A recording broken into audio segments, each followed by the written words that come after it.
Hi everybody, this is Denise. I like to use well-known faces because it just shows that my methods and how I go about getting a likeness actually do work. So stick around, I'll give you all of my tips, so don't leave anything out. You'll get everything you need to help you with your portraits.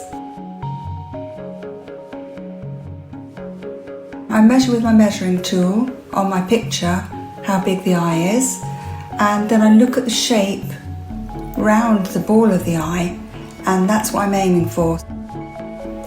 Just wanted to point out how tiny his eyelids are really. They're very, very deep set. You know, there's a really strong shadow because they're deep set eyes.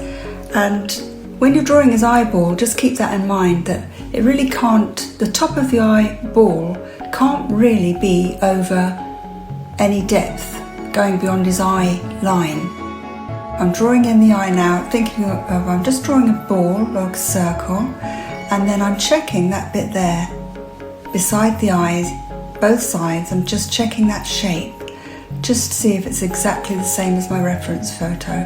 Another thing I like to do is to, when I've got both eyes on, is to measure the distance on my reference photo between the middle of each pupil.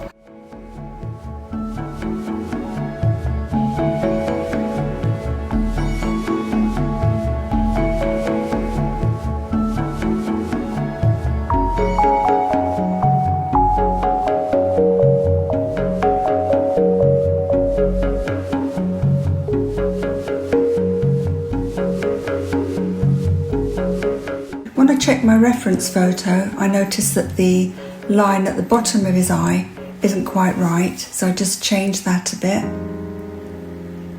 So I'm checking all the time, see? Checking the picture all the time and then altering my own picture.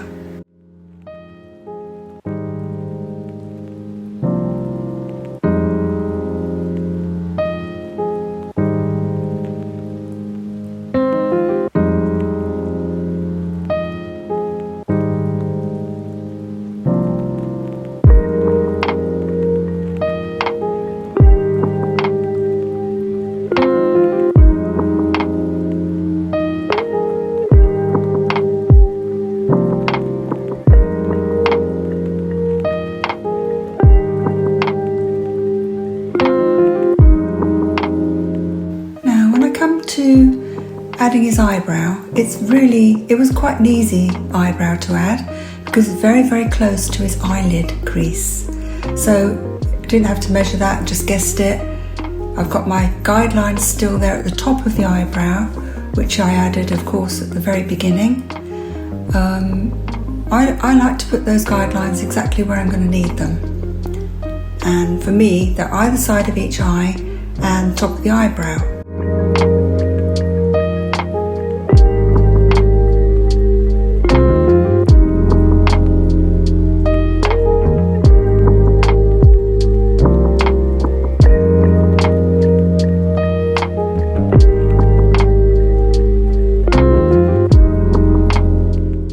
So I'm still perfecting the shape of his eyes, just checking everything, checking all the time. And by now I would expect that my portrait is looking like the person. If it isn't, I just carry on getting the eyes really, really right, because the eyes are, I think, are the most important part, especially when they're looking directly into the camera. They have to be absolutely exact, absolutely dead on. So I do spend a lot of time doing this. It's worth it.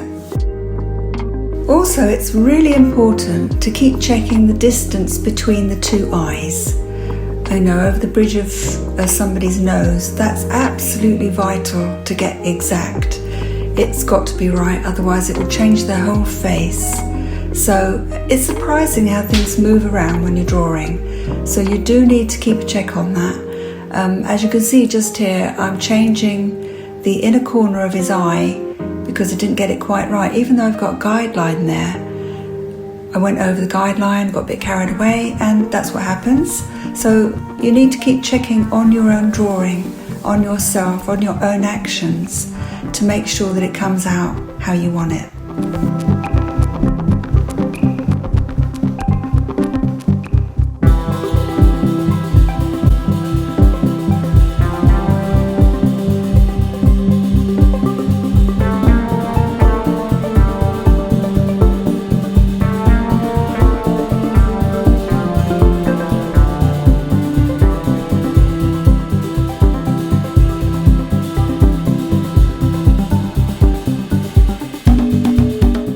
can just see where I've put the light in his eye next to his pupil. You can see that that light is quite strong, so I've actually penciled it in really early on. And try and keep that as light as possible. But of course you could always use your Tombow rubber to get that back really light, but there are light flecks in there that really want to try and keep those.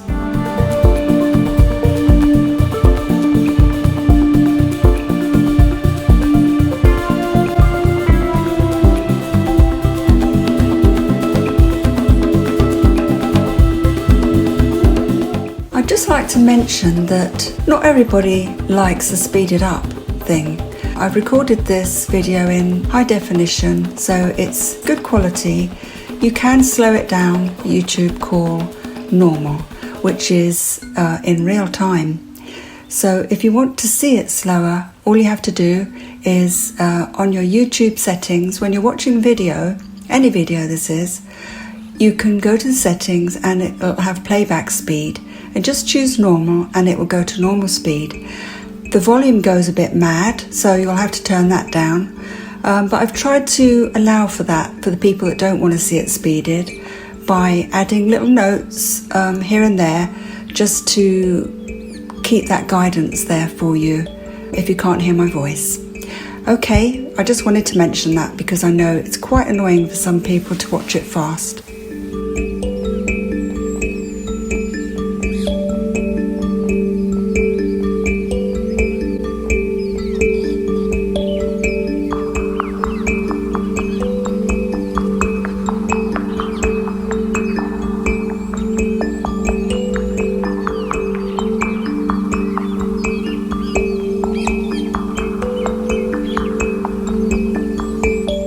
You need to be aware that there's always a little bit of shadow under anybody's eyelashes on their iris. That's the coloured part of the eye.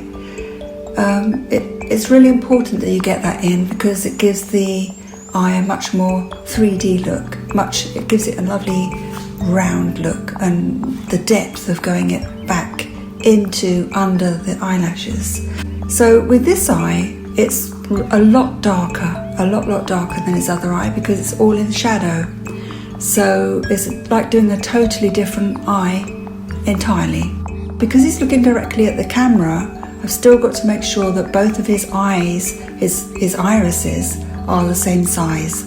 Some people have different sizes and it is quite unique to a person. If that is the case, then you need to draw it if you want to replicate them exactly. Things like that, don't try and make them even if they're not.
So now here you can see just how much I use that little measuring tool. Literally just checking everything. If it looks right, I'm happy with that. But if it measures right, I'm even happier. I just do that. I just can't help myself.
Now, as you can see, when you're doing the eyelashes, especially a man's eyelashes, they really need to look real. They've got to look real, otherwise men can easily look like dolls and it's not a good look, really.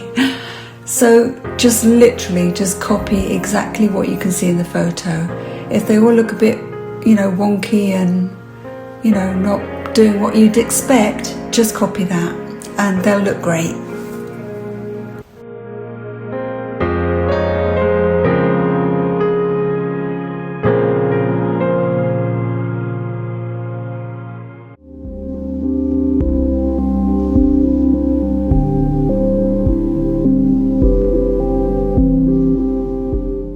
See how I'm using the Tombo rubber here? I'm actually using it like a pencil, but it's obviously taking off the pencil. But it helps to get the colour of the eye, the iris, exactly right. And you can really shuffle around with the pencil and the rubber just to get the colour of the eye just exactly right. It's a really useful tool, that.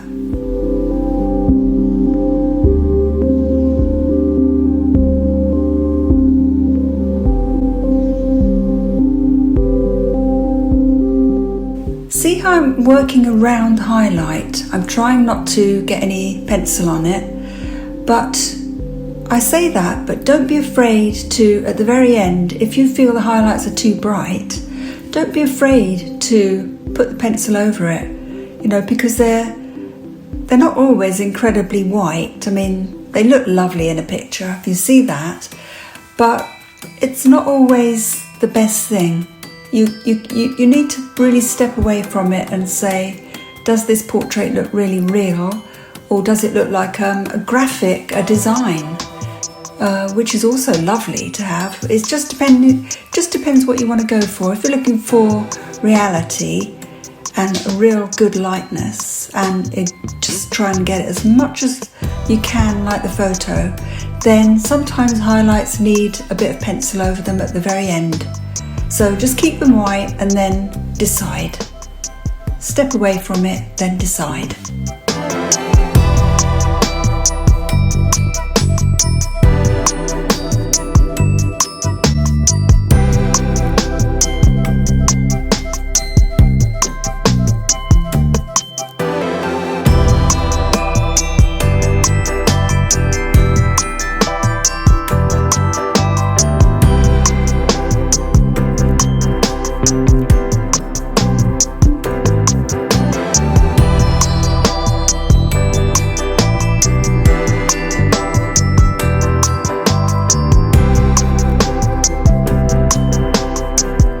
Now, I'm sure you'll notice just here that his left eye, his eyelid is much bigger than his right.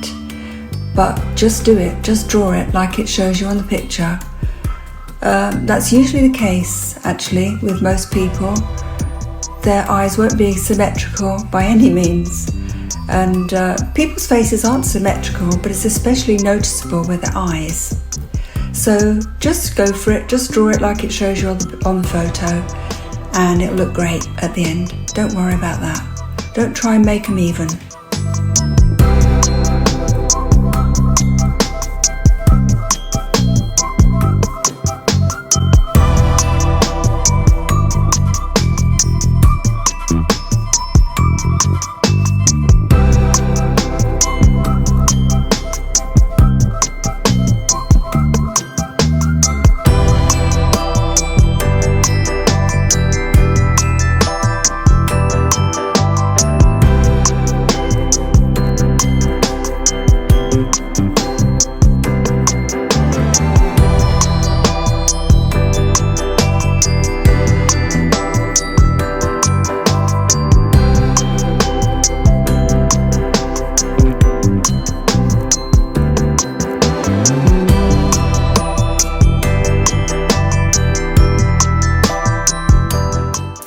To the eyebrows, I just get a base on 2H or HB, then I'll go for the darkest bits in the eyebrows, so I'll do those with a 2B, and then I'll use a 7B to make them even darker, and just kind of blend them into the rest of the eyebrow, so they've got a bit of a soft look in this case anyway.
So now, as you can see, I'm putting the tiny marks in his eye, in his iris, and being careful to leave any light bits out or lighter bits in his eye, because I really want to try and keep those in, because actually got quite pretty eyes for a man and the light in them is really nice. So trying really hard just to be very careful and just put those bits in here and there that are a little bit darker. Some are darker than others.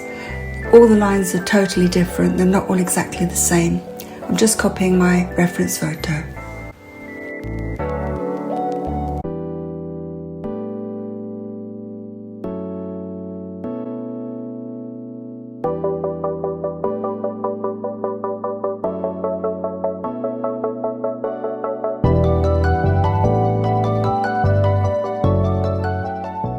Yeah, see here, as I mentioned before, you always need to get the top of the eyeball a little bit darker because it's under the lashes. You'll always get a bit of shadow there. So you see how I'm doing that here.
when you're actually drawing lines under somebody's eye, just bear in mind, be very careful that they don't go too dark, you know, too liney. They must be always very soft, unless it's somebody really old with severe wrinkles or real big bags under their eyes. Just look at your reference photo. He's very young in this photo. He hasn't really got any wrinkles. So I'm being very gentle under his eyes here. Very gentle with my strokes.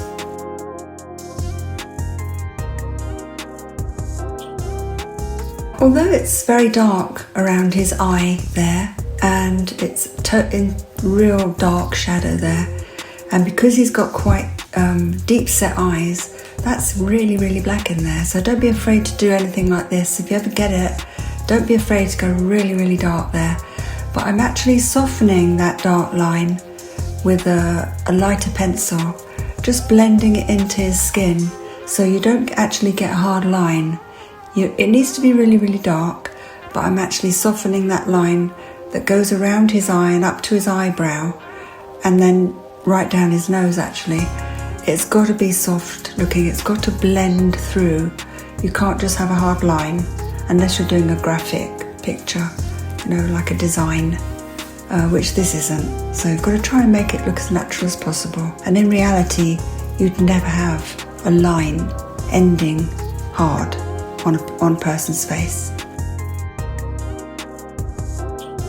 I use the ruler a lot for measuring and for gauging where shading should come, where all of his features start. I use the ruler a lot to measure across from my reference picture, and I have other videos on my channel that show you exactly how I do that, because it's quite awkward to explain unless you can see it. The ruler is great, and I always now use a grid board underneath my photo that I'm copying and my picture, which are absolutely lined up perfectly, so that I can do all this measuring across like that. It saves a lot of time and it makes sure that you get things exactly right. I like it a lot.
So you can see here how just going over his pupils has made his eyes spring much more to life. Those definitions really are vital and really important. But you have to just learn to see these things, and it just takes time. But the more you do it, the better you'll get at this. Just knowing that those pupils needed to be blacker is the difference between a really good portrait and kind of fairly good portrait. What I'm doing here is really using the very dark pencil next to the white bits on his eyes to accentuate the white. It makes them a lot brighter. If you put the really dark pencil right up against the edge of the white, it gives a nice sharpness where you need it, especially in the highlight, and it really makes the highlight jump out. It's very good.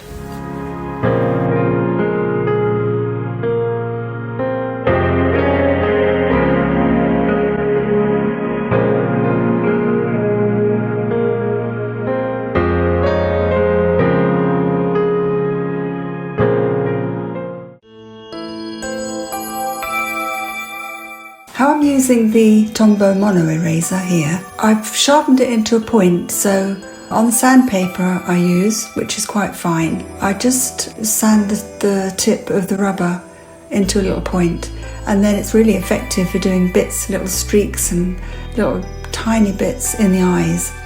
And if you just run that rubber over, just touch it onto the paper really, that's all you need to do. It just takes off the graphite. It's just, you have to just touch the paper, that's all. That's all you need to do.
Okay, well that's about it for the eyes.